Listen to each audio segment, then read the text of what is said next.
corny, but it really is my members. Like they are very like this whole sisterhood stuff, it's more than just a project. I always say it's a project, but it really is my life's mission. Like I hope that that is what I pass down. I hope it stays a thing forever. Welcome to the Empowering Industry Podcast, a production from Empowering Pumps and Equipment as the voice of the pump and related equipment industries.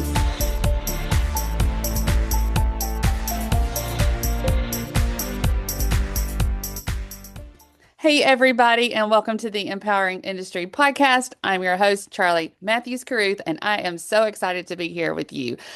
Been out and about, traveling around, making some shifts and changes, which I'll be telling you about soon. But today I have a special guest, and she really does speak to my heart. Y'all know what my heart is around empowering women in industry, and I just wanted to know more about her. So I thought, what better place than the podcast? And so without further delay, jump on here and introduce yourself. Hi, my name is Noosh, and thank you so much for having me. It's such an honor to be on here and talking to you. I'm excited to tell you about the Sisterhood of Trades and everything that I've been up to. I work in manufacturing, so I've been working in the trade for around 4 years, and I've taken on many different roles in the industry. Um, Landing at where I am right now at ProShop ERP as a marketing and customer enablement coordinator, which is something very different from what I'm used to. I'm used to running the machines, being a CNC operator, but I'm excited to delve into this new role. Awesome. Well, I do want to know, just for Yeah, the audience who may not know you, um, you kind of what got you here? How did you step into yeah, this yeah. world? I totally stepped into it by chance. I didn't really envision myself going to college or tech school for that matter. I just knew I wanted to get my license growing up. So I figured the easiest way to do that was to take, the driver's ed course, and it happened to be in the automotive building in my high school. And I got really close with my teacher, so I decided to put it on my schedule the next year, and I really liked it. It was the first class that I ever had that much support from not only my peers but also my instructors. So I decided to continue on that path and pursue automotive technology. And I attended NASCAR Technical Institute, which was 800 miles away from where I was from. And really quickly, I realized I didn't actually want to work on cars for a living, but I really liked being in a shop, making things happen. And somehow along the way, I learned about machining. I had no idea what machining was prior to being in school. I just saw signs and I was like, this might be a good idea. It's $19 an hour. It pays more than an automotive technician does. And I just kind of jumped in head first. Well, I love that. And it was such a need to, it's still a need, the Yes. machining area and just the trades in general. And so definitely stepping into that is so important. But I love what you said about the teacher. And I think that that is so important, that mentorship, that somebody telling you that you can and standing next to you and showing you the ropes. I think it's so important in our industry. And I say our industry, it's really important in every job, y'all. Yeah. Definitely look for that person that you can support, and it makes a difference. It opens their eyes and shows them all the opportunities out there. And so she did mention the sisterhood, and it did get my attention. I think this is wonderful, especially because, I know that there's a brotherhood of the trades and different things. And so to see it in sisterhood, I was like cheering for you. I was like, yes, Thank you. because Thank you you. can be proud of both, right? And the environment, but it was definitely a mission shift. And I wanted to hear about it from you. So tell us about it. Yeah, of course. The Sisterhood of Trades really stemmed from a need we all felt that we needed. A lot of us when I say us, I mean like the women in the trades that were around the same like social hold on. I want to rephrase that. When I say us, I'm talking about the women on social media that I met who were also in the trades, whether they were welders or plumbers. We just kind of met via TikTok or Instagram. And it started out as a Snapchat group chat. I was added in the early days, and I noticed there was 30 girls in the group chat, and we were always buzzing. And really quickly, we got a lot of traction on TikTok. A couple of members posted about this women only blue collar trades group chat, and everyone wanted to hop in on it. So really quickly, we went from 30 members to 200. And if you know anything about Snapchat, it doesn't really support that many people in a group chat. And it's really hard to have conversations because within like 2 seconds, you have 30 new messages to kind of comb through. So I started talking to the people who actually created the group chat in the first place. And I was like, hey, what if we did something different? And around this time that I was talking with them, I also had my own podcast. And my first initial thought was, I'm going to interview everyone in this group chat. And then it turned into, why don't I start something with the people in this group chat? Like, they're such a cool group of women and they're really supportive. And I feel like I got a lot of support being a young woman in manufacturing who spoke up about her experiences. I feel like these women can also get that same support. Like, this is probably the 17th podcast I've been on in the past 4 years. And that's crazy to think about because 4 years ago, I didn't think that I would be in this position. Um, Well, and I would think also industry right, doesn't even know that podcast exists during this time, right? It's exactly, just like exactly. exploding. Yes. And it's such an honor to be able to share your story on platforms like this. And it's very much life-changing. Like I was able to go to a trade show because of it. So I want to be able to give that back to other people who may not feel like they fit in the industry or who are still probably looking for where they belong. Um, it's a really great way to also retain people. So yeah, I kind of got with them and I was like, hey, we should start, you know, like a company. We should make this a big thing. We get a lot of support. Why don't we write articles and host podcasts? And the team was all for it. So we ended up forming an organization. And that's what we all know today as the Sisterhood of Trades.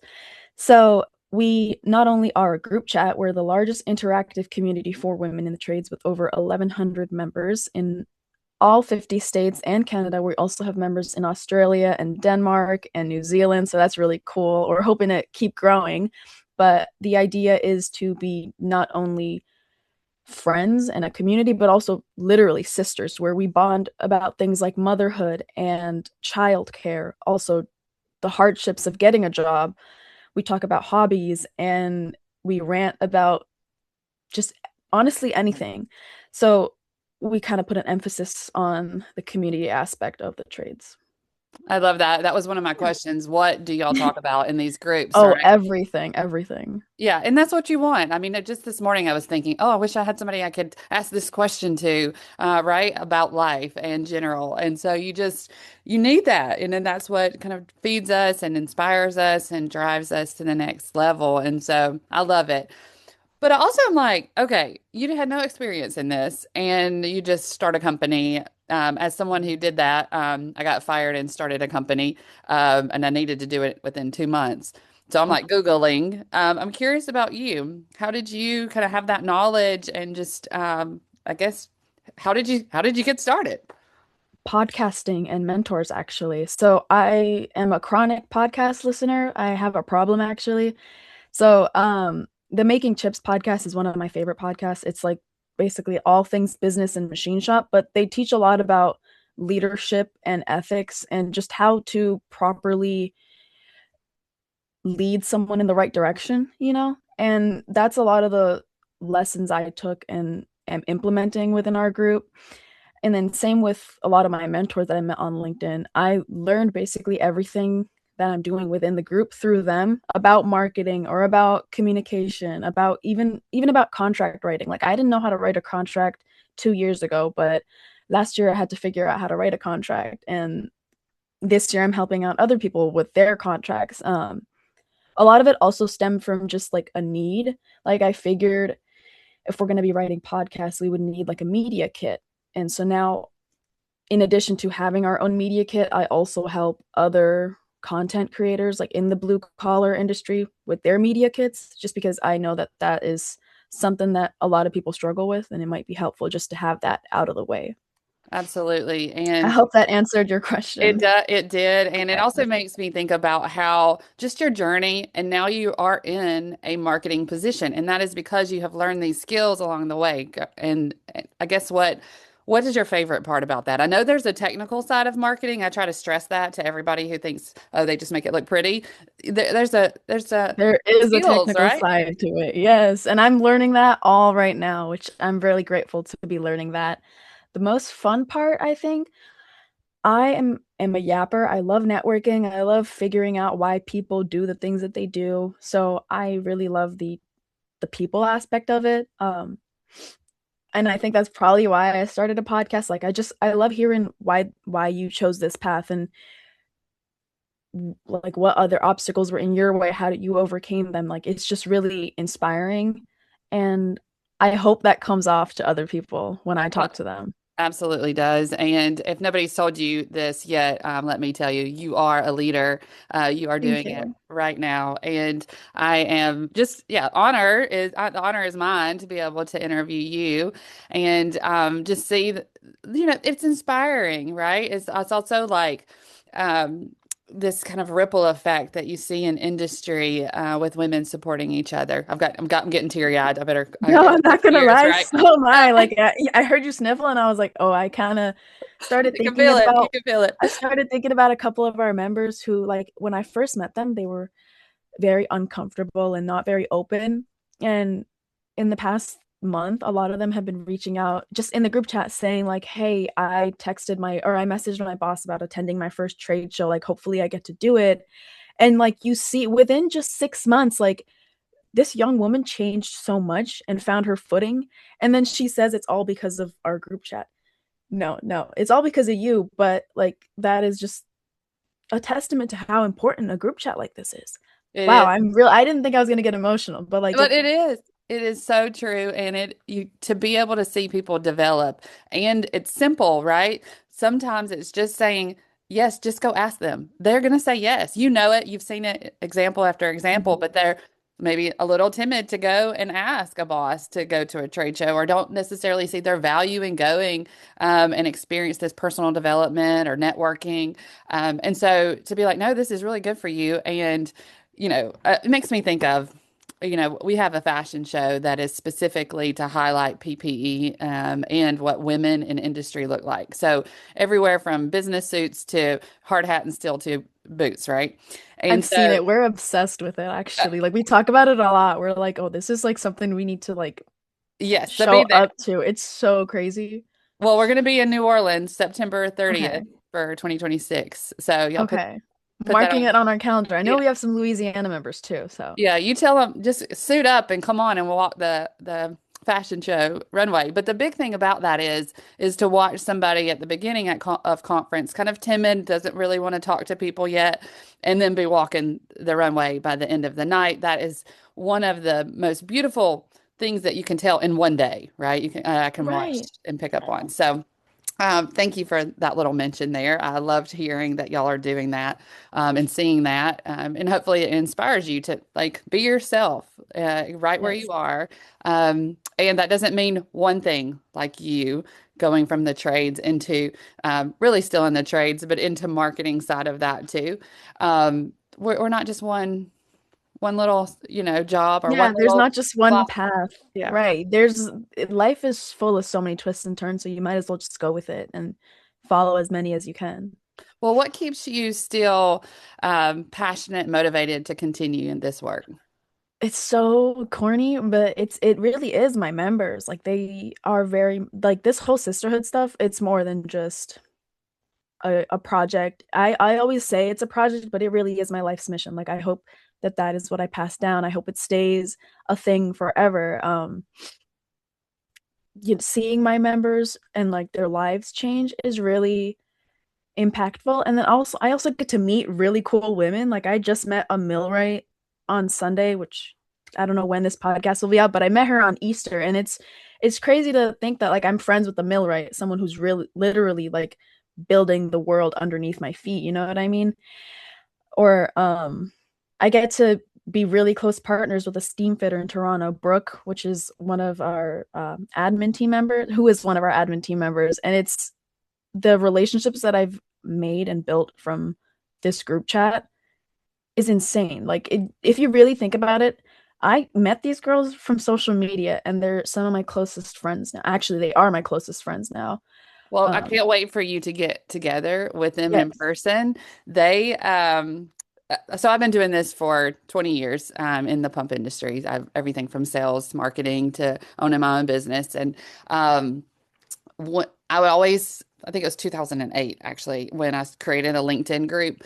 And I remember the first time I was at Rice University and this woman came up to me and said, "You're Charli, right?" And I'm like, "Yes." And she goes, I follow you and da da da. And I'm just like, what? And Starstruck. It's yeah, like, oh, and still yeah. became some of my closest friends, right?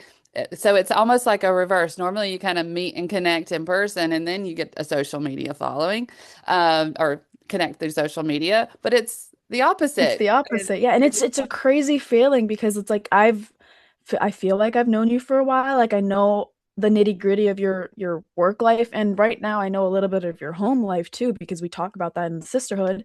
But now all of a sudden I'm in front of you right now. Like we can go actually get coffee together instead of being on a Discord call. Like that was probably the coolest part I think of last year was my friend Brooke picking me up from the airport for the first time. I think a month after I met her actually because I was coming back from a trip and we recorded a podcast immediately after. We had like a weekend together and it was insanely cool how well we clicked. Um, well, we these are are your planning people. some, these are my people, right? These are the people that I've worked closely with for the past year. So I would hope, I would click with them, but we're planning to meet more of our members soon. So that's really exciting. And where are you located? I am currently located in upstate New York, but when I first started the sisterhood with the original members, I was in like the North Carolina, Western North Carolina area. Yeah. Okay, that's the tie-in most recently because we're kind of bringing a conference to the Carolinas in July, and so I'm Ooh. excited to do that. So we have the July, and then we have in October we'll be in New Orleans, Louisiana, and then November is always we tie in a meetup in Houston. So we kind of bounce around to bring our members together. Opportunity for sisters to get together like Yeah. you. I would love that. I just to be a fly on the wall and just see that would be wonderful. Um, Anything else just as we've been talking that you want to share with our audience?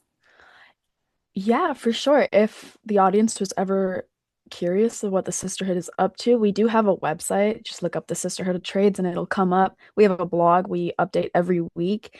Um, our writers are amazing. Brooke is one of our writers. Carly is another writer. You can find these names on LinkedIn too. If you look me up on LinkedIn, Nush Ahmed, all these other amazing women will come up. But I'm gonna just give them a quick shout out because they did make this group chat what it is. So Cece, Hannah, Brooke, and Carly really did come together and turn the Discord server into a fully running community. And Catherine and Julia came in and helped moderate it. So we're really grateful for everyone on the team. Um, you can look them up on LinkedIn. And I definitely recommend connecting with the Sisterhood account on LinkedIn too. We do have an account we post very frequently. And we're also active literally anywhere else. So check us out. Awesome. Okay, well, I can't let you go without a little rapid fire. Of What course, of is course. I know you're a podcast girl, so what is your favorite book? Oh, shoot. I just read, oh, what is it? A Thousand Splendid Suns. I wouldn't say it's my favorite, but it is the one that wrecked me the most. Okay, all right. I'm gonna look into that. What about music? What do you jam to? Right now, the most recent in my playlist is country.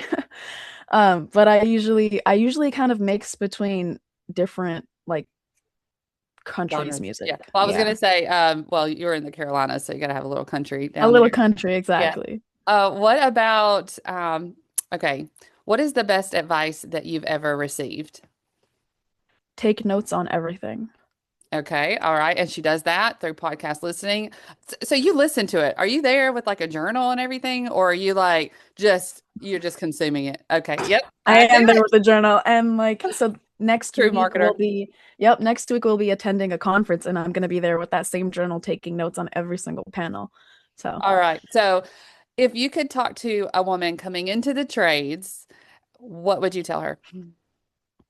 join the Sisterhood of Trades. Don't be afraid. You have people in your corner, even if it feels like you're all alone. And if something happens, always speak up. Never be afraid. If you are afraid, don't forget you have people in your corner. I love it. I love it. And I am so thankful for you. And I'm looking forward to hearing you continue to speak and share and grow this community. I'm watching you now for sure. Thank you Uh, so much. If you are listening to this and you haven't shared an episode, this is the one that I want you to share. Go ahead and send it to somebody in the trades or beyond. We've got so many things that we talked about, from sales to marketing to technical to trades. Bring it all together. Share it with all your friends. I love it. So like, subscribe, do all those great things so that we can show up for people. That's what I like to do. I like to give the platform to others. And so thank y'all for being here. And until next time, be empowering.